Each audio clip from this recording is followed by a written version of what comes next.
मोहन भागवत के बयान पर संत समाज नाराज। जगतगुरु रामभद्राचार्य ने जताया विरोध। आरएसएस प्रमुख मोहन भागवत के बयान पर संत समाज में नाराजगी बढ़ रही है। जगतगुरु रामभद्राचार्य ने कहा, भागवत हिंदू धर्म के प्रमुख नहीं है, उनकी बात मानने की बाध्यता नहीं है। हिंदू धर्म की व्यवस्था आचार्यों के हाथ में है। उन्होंने यह भी कहा कि ऐतिहासिक वस्तुओं को पाने के लिए हर तरीका अपनाना चाहिए। शंकराचार्य स्वामी अभिमुक्तेश्वर नंदन ने भी भागवत की आलोचना की है। सब्जी मंडी पहुंचे राहुल गांधी, महंगाई पर सरकार को घेरा। राहुल गांधी ने एक्स पर वीडियो साझा करते हुए सब्जियों की बढ़ती कीमतों पर सरकार को घेरा है।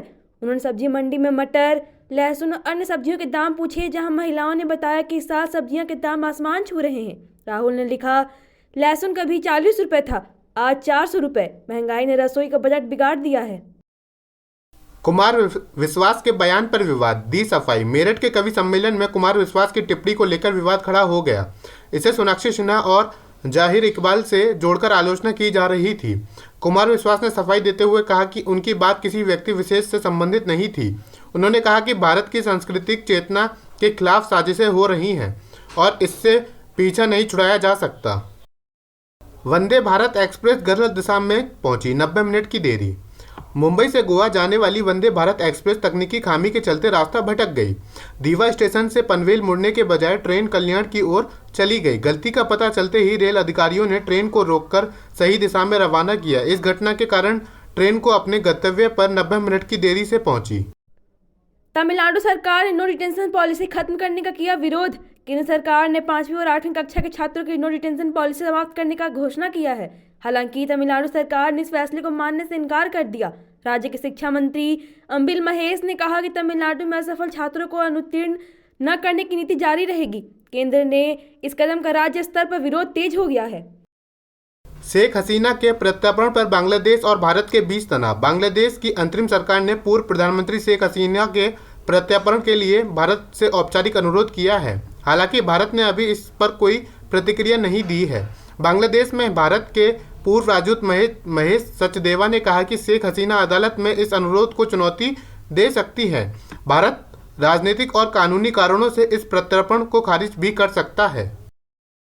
जम्मू कश्मीर में आरक्षण नीति के खिलाफ छात्रों का प्रदर्शन।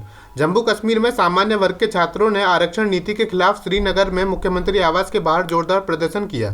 प्रदर्शन में नेशनल कॉन्फ्रेंस सांसद आगा रहुल्ला महेंदी सहित कई नेता शामिल हुए। छात्र आरक्षित सीटों की संख्या 60% से घटाकर 25% करने और आरक्षित श्रेणी के छात्रों को सामान्य सीटों पर आवेदन से रोकने की मांग कर रहे हैं।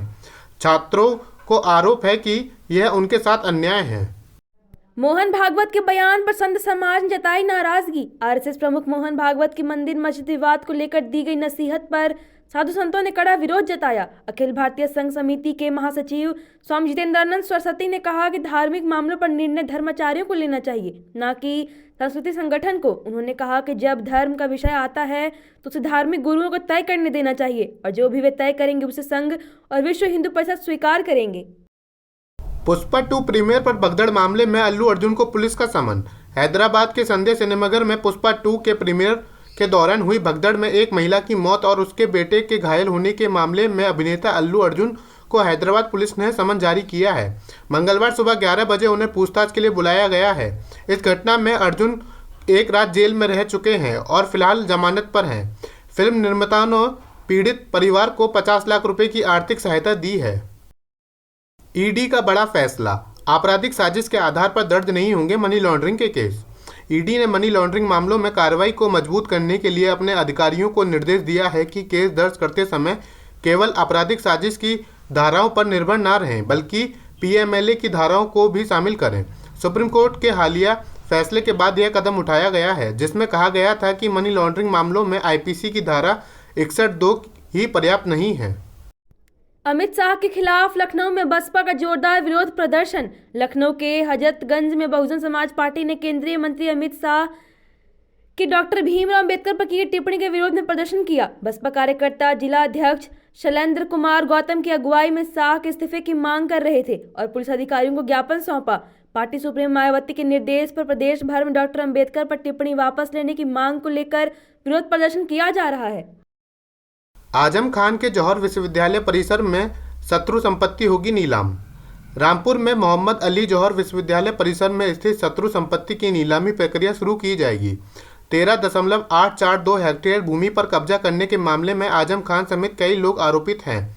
प्रशासन ने इस जमीन को शत्रु संपत्ति अभिरक्षक को सौंपा था और अब गृह मंत्रालय से नीलामी की प्रक्रिया पूरी की जाएगी। यह जमीन पाकिस्तान निवासी ताहिर हुसैन खान की थी, जिसे गैरकानूनी तरीके से विश्वविद्यालय में मिला लिया गया था। अवध ओझा ने केजरीवाल को कृष्ण का अवतार बताया। राजनीति में हाल ही में कदम रखने वाले शिक्षक अवध ओझा ने अरविंद केजरीवाल को कृष्ण का अवतार बताया। पड़पड़गंज सीट से आप के उम्मीदवार ओझा ने कहा कि समाज के कंस जो गरीबों के लिए काम करने वालों को परेशान करते हैं, केजरीवाल के पीछे पड़े हैं, क्योंकि वे 2029 में प्रधानमंत्री बन सकते हैं। उनका यह बयान सोशल मीडिया पर वायरल हो रहा है। कांग्रेस की तैयारी, अतीसी के खिलाफ अलका लंबा को उतारेगी।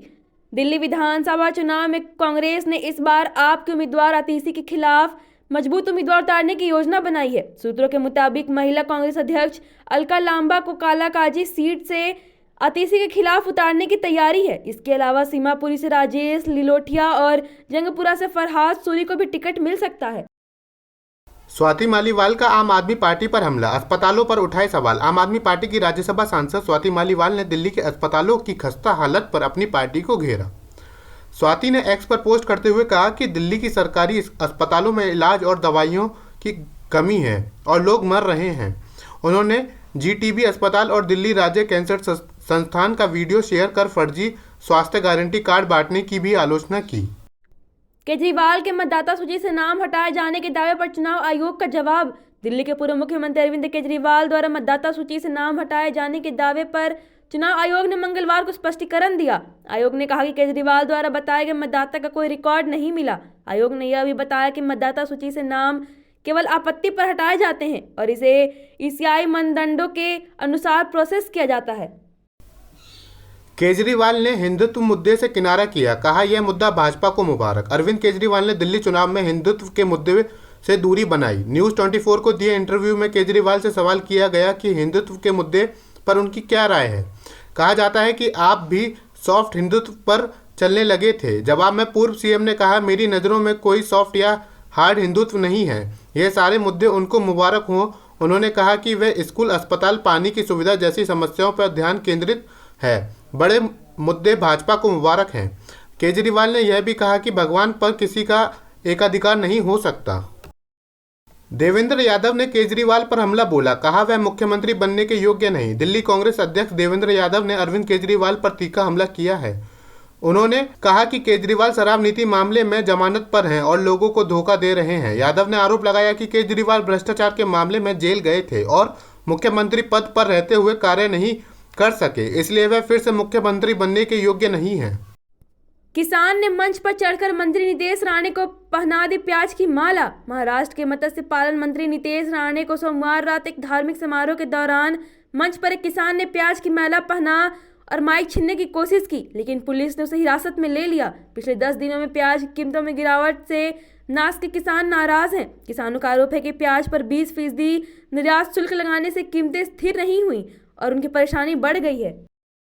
अजीत पवार का छगन भुजबल के मुद्दे पर बयान। महाराष्ट्र के डिप्टी सीएम अजीत पवार ने मुख्यमंत्री देवेंद्र फडणवीस और छगन भुजबल के बीच हुई मीटिंग पर प्रतिक्रिया दी। उन्होंने इसे एनसीपी के अंदरूनी मामला बताते हुए भाजपा की दखलंदाजी पर असहमति जताई। अजीत पवार ने कहा कि हम इस मुद्दे को अपने तरीके से हल करेंगे, जबकि छगन भुजबल की नाराजगी और भाजपा से संपर्क की चर्चा चल रही है।